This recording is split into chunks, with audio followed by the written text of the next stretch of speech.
മറാത്ത സാമ്രാജ്യത്തിൻ്റെ പ്രതാപത്തിൻ്റെയും പ്രൗഢിയുടെയും അടയാളമാണ് പൂനെയിലെ ശനിർവാഡ. പേഷ്യ ബാജിറാവു ഒന്നാമൻ്റെ നിർദ്ദേശപ്രകാരം നിർമ്മിക്കപ്പെട്ട ഈ കോട്ട വിജയങ്ങളുടെയും പ്രണയത്തിൻ്റെയും അത്ര തന്നെ ഭീതിപ്പെടുത്തുന്ന കൊലപാതകങ്ങളുടെയും കഥകൾ ഉറങ്ങുന്ന ഒരിടം കൂടിയാണ്. പേഷ്യ ബാജിറാവു ഒന്നാമൻ 1730 ജനുവരി 10 ഒരു ശനിയാഴ്ച കോട്ടയുടെ തറക്കല്ലിട്ടു. ശനിയാഴ്ച നിർമ്മാണം തുടങ്ങിയതിനാലാണ് ശനിർവാഡ എന്ന പേര് ഈ കോട്ടയ്ക്ക് ലഭിച്ചത്. 7 നിലകളുള്ള കൊട്ടാരമായിരുന്നു ഇത്. പടുകൂറ്റൻ വാതിലുകളും മനോഹരമായ പൂന്തോട്ടങ്ങളും ജലധാരകളും കൊണ്ട് സമ്പന്നമായിരുന്ന ഈ കോട്ട, ഇതിലെ ഡൽഹി ദർവാസ എന്ന പ്രധാന കവാടം മറാത്ത സൈന്യത്തിൻ്റെ ശക്തി വിളിച്ചോതുന്നതായിരുന്നു. ബാജിറാവു പേഷ്യയുടെയും അദ്ദേഹത്തിൻ്റെ രണ്ടാം പത്നിയായ മസ്താനിയുടെയും പ്രണയകഥയുമായി ഈ കോട്ടയ്ക്ക് അവിഭാജ്യമായ ബന്ധമുണ്ട്. മസ്താനിക്ക് താമസിക്കാനായി കോട്ടയുടെ ഒരു ഭാഗം അദ്ദേഹം പ്രത്യേകം നിർമ്മിച്ചിരുന്നു. പേഷ്യന്മാരുടെ ഭരണകാലത്ത് ഇന്ത്യയുടെ രാഷ്ട്രീയ കേന്ദ്രമായിരുന്നു ഈ കോട്ട. ഇതിന് ചോര പുരണ്ട ഒരു ചരിത്രം കൂടിയുണ്ട്. ശനിവാഡയുടെ ചരിത്രത്തിലെ ഏറ്റവും ദാരുണമായ സംഭവം 1773 നടന്ന നാരായണ റാവു എന്ന യുവ പേഷ്യയുടെ കൊലപാതകമാണ്. തൻ്റെ അമ്മാവനായ രഘുനാഥ് റാവുവിൻ്റെയും അമ്മായി ആനന്ദിബായിയുടെയും അധികാരമോഹമാണ് കൊലപാതകത്തിന് പിന്നിലെന്ന് പറയപ്പെടുന്നു. കൊലയാളികൾ വളഞ്ഞപ്പോൾ ജീവൻ രക്ഷിക്കാനായി 18 വയസ്സുകാരനായ നാരായണ റാവു അമ്മാവൻ്റെ അടുത്തേക്ക് ഓടിച്ചെന്നു കാക്കാമാല വച്ചാവ, എന്നെ രക്ഷിക്കൂ എന്ന് നിലവിളിച്ചു എന്നാണ് ചരിത്രം. ഇന്നും അമാവാസ്യ രാത്രികളിൽ ഈ നിലവിളി കോട്ടയ്ക്കുള്ളിൽ കേൾക്കാമെന്ന് നാട്ടുകാർ വിശ്വസിക്കുന്നു. അതുകൊണ്ട് തന്നെ ഇന്ത്യയിലെ ഏറ്റവും ഭീതിപ്പെടുത്തുന്ന സ്ഥലങ്ങളിൽ ഒന്നായാണ് ഇത് അറിയപ്പെടുന്നത്. ശനിർവാഡയുടെ നാശത്തിന് പ്രധാനമായും 2 കാരണങ്ങളാണ് ഉള്ളത്. ബ്രിട്ടീഷ് അധിനിവേശം 1818 മൂന്നാം ആംഗ്ലോ മറാത്ത യുദ്ധത്തിൽ പേഷ്യ ബാജിറാവു രണ്ടാമൻ പരാജയപ്പെട്ടതോട് കോട്ട ബ്രിട്ടീഷുകാരുടെ അധീനതയിലായി. കോട്ടയുടെ മുകളിൽ യൂണിയൻ ജാക്ക് ഉയർത്തപ്പെട്ടു. മഹാ അഗ്നിബാധ 1828 ഫെബ്രുവരിയിൽ കോട്ടയിൽ ഉണ്ടായ വലിയൊരു തീപിടുത്തമാണ് ഇതിനെ ഏതാണ്ട് പൂർണ്ണമായും നശിപ്പിച്ചത്. ഏകദേശം 7 ദിവസം നീണ്ടുനിന്ന ആ തീപിടുത്തത്തിൽ 7 നില കൊട്ടാരവും മരം കൊണ്ടുണ്ടാക്കിയ മനോഹരമായ ഭാഗങ്ങളും കത്തിനശിച്ചു. ഇന്ന് ഈ കോട്ടയുടെ പുറം മതിലുകളും കവാടങ്ങളും അടിത്തറയും മാത്രമേ അവശേഷിക്കുന്നുള്ളൂ. ആർക്കിയോളജിക്കൽ സർവേ ഓഫ് ഇന്ത്യയുടെ കീഴിലുള്ള ഈ പ്രദേശം ഒരു പ്രധാന ടൂറിസ്റ്റ് കേന്ദ്രമാണ്. വൈകുന്നേരങ്ങളിൽ ഇവിടെ നടക്കാറുള്ള ലൈറ്റ് ആൻഡ് സൗണ്ട് പേഷ്യന്മാരുടെ പഴയകാല പ്രതാപം വിവരിക്കുന്നു. ശനിർവാഡയിലെ വിഖ്യാതമായ വാതിലുകൾ. കോട്ടയ്ക്ക് 5 പ്രധാന കവാടങ്ങളുണ്ട്. ഓരോന്നിനും ഓരോ ചരിത്രപരമായ പ്രത്യേകതകൾ കൂടിയുണ്ട്. ഡൽഹി ദർവാസ, വടക്ക് വശത്തുള്ള പ്രധാന കവാടം. പേഷ്യന്മാരുടെ സൈന്യം ഡൽഹി ലക്ഷ്യമാക്കി നീങ്ങിയിരുന്നതിനാലാണ് ഈ പേര് വന്നത്. ആനകൾ ഇടിച്ചു തുറക്കാതിരിക്കാൻ കൂർത്ത ഇരുമ്പ് മുള്ളുകൾ ഈ വാതിലിൽ സ്ഥാപിച്ചിട്ടുണ്ട്. മസ്താനി ദർവാസ, ബാജിറാവു പേഷ്യയുടെ പത്നി മസ്താനിക്ക് കോട്ടയ്ക്ക് പുറത്തേക്ക് പോകാനായി പ്രത്യേകം നിർമ്മിച്ചത്. ഗണേഷ് ദർവാസ, പൂനെയിലെ പ്രശസ്തമായ ഗണപതി ക്ഷേത്രത്തിലേക്ക് പോകാൻ ഉപയോഗിച്ചിരുന്നത്. കിഡ്കെ ദർവാസ, ഇത് കിഴക്ക് വശത്തുള്ള വാതിലാണ്. നാരായണ ദർവാസ, നാരായണ റാവു പേഷ്യയുടെ മൃതദേഹം കൊലപാതകത്തിന് ശേഷം ഈ വാതിലിലൂടെയാണ് പുറത്തേക്ക് കൊണ്ടുപോയത്. അതുകൊണ്ട് തന്നെ ഇതിന് അശുഭകരമായി കണക്കാക്കപ്പെടുന്നു. ഹസാരെ കരാഞ്ചി, 1000 ജലധാരകൾ. ശനിർവാഡയിലെ ഏറ്റവും മനോഹരമായ കാഴ്ചയായിരുന്നു ഇത്. താമരയുടെ ആകൃതിയിലുള്ള ഈ ജലധാരയിൽ നിന്നും ഒരേ സമയം 1000 ചെറിയ ജലധാരകൾ ഉയരുമായിരുന്നു. അക്കാലത്തെ എഞ്ചിനീയറിംഗ് മികവിൻ്റെ തെളിവായിരുന്നു ഇത്. ഇന്നിതിൻ്റെ അവശേഷങ്ങൾ മാത്രമേ അവിടെയുള്ളൂ.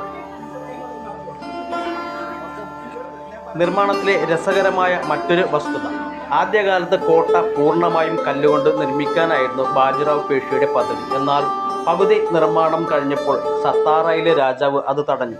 കല്ലുകൊണ്ട് നിർമ്മിച്ച കോട്ടകൾ രാജാക്കന്മാർക്ക് മാത്രം ഉള്ളതാണ്, പേഷ്യന്മാർക്ക് അതിന് അധികാരമില്ല എന്നായിരുന്നു വാദം. അതുകൊണ്ട് തന്നെ ബാക്കി ഭാഗങ്ങൾ ഇഷ്ടികയും മരവും ഉപയോഗിച്ചാണ് പൂർത്തിയാക്കിയത്. പിന്നീട് നടന്ന തീപിടുത്തത്തിൽ മരം കൊണ്ടുള്ള ഭാഗങ്ങൾ എളുപ്പം കത്തിനശിക്കാൻ ഇത് കാരണമായി. മസ്താനിയുടെ ജീവിതം. ബാജിറാവു പേഷ്യയ്ക്ക് മസ്താനിയിലുണ്ടായ പ്രണയം കൊട്ടാരത്തിനുള്ളിൽ വലിയ എതിർപ്പുകൾക്ക് കാരണമായിരുന്നു. സനാധികളായ ബ്രാഹ്മണർ മസ്താനിയെ അംഗീകരിക്കാൻ തയ്യാറായിരുന്നില്ല. ഇതേ തുടർന്ന് മസ്താനിക്ക് കോട്ടയ്ക്കുള്ളിൽ ജീവിക്കാൻ ബുദ്ധിമുട്ട് നേരിടുകയും അവർ പിന്നീട് കോട്ടയ്ക്ക് പുറത്ത് മസ്താനി മഹാൽ നിർമ്മിക്കപ്പെടുകയും ചെയ്തു. പേഷ്യമാരുടെ പതനം.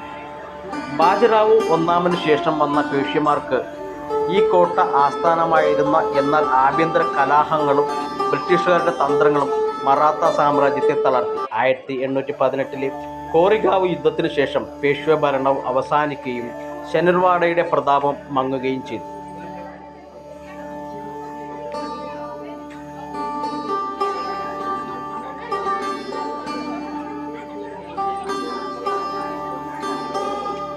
ഭാരത ചരിത്രത്തിൽ, പ്രത്യേകിച്ച് ദലിത് ചരിത്രത്തിലും മറാത്ത സാമ്രാജ്യത്തിൻ്റെ അന്ത്യത്തിന് നിർണായകമായ ഒന്നാണ് കൊറേഗാവ് യുദ്ധം.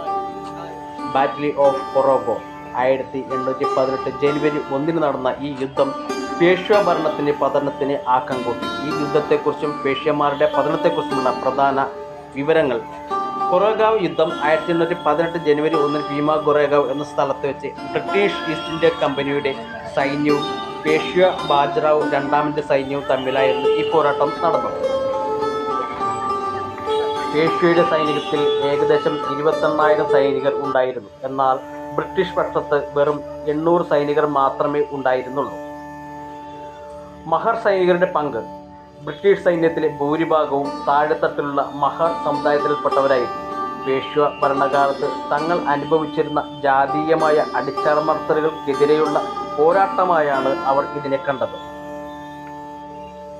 എണ്ണത്തിൽ വളരെ കുറവായിരുന്നിട്ട് മഹർ സൈനികർ വീറോടെ പോരാടുകയും പേഷ്വയുടെ കൂറ്റൻ സൈന്യത്തെ തടഞ്ഞു നിർത്തുകയും ചെയ്തു. ഇത് പേഷ്വയ്ക്ക് വലിയ തിരിച്ചടിയായി. പേഷ്യമാരുടെ പതനം. മൂന്നാം കൊറേഗാവ് യുദ്ധം മൂന്നാം ആംഗ്ലോ മറാത്ത യുദ്ധത്തിൻ്റെ ഭാഗമായിരുന്നു. ഈ യുദ്ധത്തിലെ തോൽവി പേഷ്വ ഭരണത്തിൻ്റെ അന്ത്യം കുറിച്ചു. ബ്രിട്ടീഷ് മേധാവിത്വം. കൊറേഗാവ് യുദ്ധത്തിന് പിന്നാലെ നടന്ന മറ്റ് പോരാട്ടങ്ങളിലും പേഷ്വ പരാജയപ്പെട്ടു. 1818 ജൂണിൽ ബാജിറാവു രണ്ടാമൻ ബ്രിട്ടീഷുകാർക്ക് കീഴടങ്ങി. ബ്രിട്ടീഷുകാർ പേഷ്വ പദവി നിർത്തലാക്കുകയും ബാജിറാവുവിനെ കാൺപൂരിനടുത്തുള്ള ബിത്തൂറിലേക്ക് നാടുകടത്തുകയും ചെയ്തു. ഇതോടെ മറാത്ത സാമ്രാജ്യത്തിൻ്റെ അധികാരം പൂർണ്ണമായും ബ്രിട്ടീഷുകാരുടെ കൈകളിലായി. പേഷ്യമാരുടെ കർക്കശമായ ജാതി വ്യവസ്ഥയ്ക്കും അടിച്ചമർത്തലുകൾക്കും എതിരെ ഈ പതനത്തോടെ ഒരു പരിധിവരെ ശമനമുണ്ടായി. ഇന്ന് ഭീമ കൊറേഗാവ് യുദ്ധം ഒരു വലിയ വിജയസ്മരണയായി ആഘോഷിക്കപ്പെടുന്നു. യുദ്ധത്തിൽ വീരമൃത്യു വരിച്ച സൈനികരുടെ ഓർമ്മയ്ക്കായി ബ്രിട്ടീഷുകാർ അവിടെ ഒരു സ്തംഭം നിർമ്മിച്ചു. അതിൽ ഭൂരിഭാഗവും മഹർ സൈനികരുടെ പേരുകളാണ് ഉള്ളത്. 1920 ജനുവരി 1 ഡോക്ടർ BR അംബേദ്കർ ഈ സ്തംഭം സന്ദർശിച്ചതോടെയാണ് ഇത് ദലിത് ഉണർവിൻ്റെയും ആത്മാഭിമാനത്തിൻ്റെയും പ്രതീകമായി മാറിയത്. ജാതീയമായ അടിമത്തത്തിനെതിരെ പോരാടി വിജയിച്ചതിൻ്റെ അടയാളമായി ഇതിനെ ഇന്നും ദശലക്ഷക്കണക്കിന് ആളുകൾ കാണുന്നു.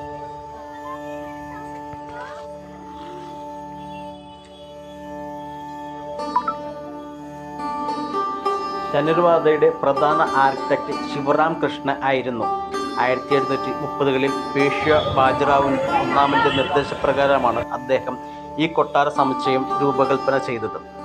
വാസ്തുവിദ്യയുടെ പ്രത്യേകതകൾ. മറാത്ത വാസ്തുവിദ്യയുടെയും മുഗൾ ശൈലിയുടെയും ഒരു സങ്കലനമാണ് ഈ കോട്ടയിൽ കാണാൻ സാധിക്കുന്നത്. അടിത്തറ. കോട്ടയുടെ തറഭാഗം കല്ലുകൊണ്ടാണ് നിർമ്മിച്ചിരിക്കുന്നത്. എന്നാൽ മുകൾ ഭാഗം ഇഷ്ടികൾ ഉപയോഗിച്ചാണ് പണിതത്. ഇതിൻ്റെ ഒരു പ്രത്യേക കാരണമുണ്ട്. അക്കാലത്ത് കോട്ടകൾ പൂർണ്ണമായും കല്ലുകൊണ്ട് നിർമ്മിക്കാൻ രാജാവിൽ നിന്ന് അനുമതി വേണമായിരുന്നു. പേഷ്വമാർ രാജാക്കന്മാർ അല്ലാത്തതിനാൽ അവർക്ക് ഇഷ്ടിക ഉപയോഗിക്കേണ്ടി വന്നു. 5 പ്രധാന വാതിലുകളാണ് കോട്ടയ്ക്ക് ഉള്ളിൽ ഉള്ളത്. ഇതിൽ ഏറ്റവും പ്രധാനപ്പെട്ടത് ഡൽഹി ദർവാസ ആണ്. ആനകൾ ഇടിച്ച് തകർക്കാതിരിക്കാൻ കൂർത്ത ഇരുമ്പാണികൾ ഈ വാതിൽ ഘടിപ്പിച്ചിട്ടുണ്ട്. ഹസാര ഖാന. താമരപ്പൂവിൻ്റെ ആകൃതിയിലുള്ള ഈ നീരുറവ അന്നത്തെ എഞ്ചിനീയറിംഗ് മികവിൻ്റെ മറ്റൊരു അടയാളം കൂടിയാണ്. ഇതിൽ 188 ഇതളുകൾ ഉണ്ടായിരുന്നു.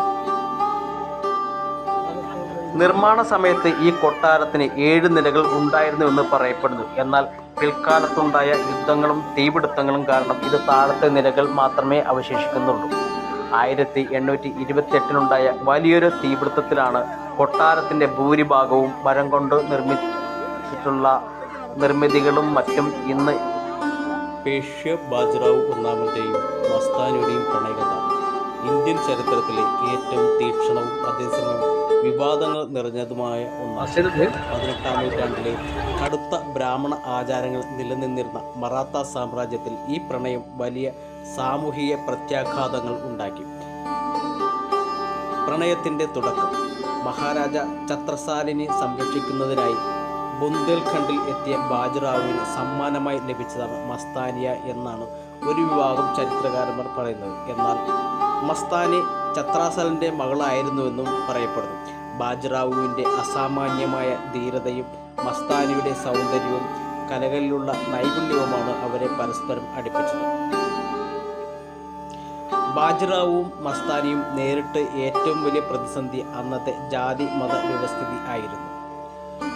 ബാജിറാവു ഒരു ചിത് പവാൻ ബ്രാഹ്മണൻ ആയിരുന്നു. എന്നാൽ മസ്താനി ഒരു മുസ്ലിം സ്ത്രീയും അമ്മ മുസ്ലിമായിരുന്നതിനാലാണ് ഇതൊരു യാഥാസ്ഥിതിക ബ്രാഹ്മണ സമൂഹത്തിന് അംഗീകരിക്കാൻ കഴിയുന്നതിലും അപ്പുറമായിരുന്നു. കുടുംബത്തിൻ്റെ എതിർപ്പ് ബാജിറാവുവിൻ്റെ അമ്മ രാധാബായിയും സഹോദരൻ ചിംനാജി അപ്പയും ഈ ബന്ധത്തെ ശക്തമായി എതിർത്തു. മസ്താനിയെ പേഷ്വ കുടുംബത്തിലെ ഒരു അംഗമായി അംഗീകരിക്കാൻ അവർ തയ്യാറായിരുന്നില്ല.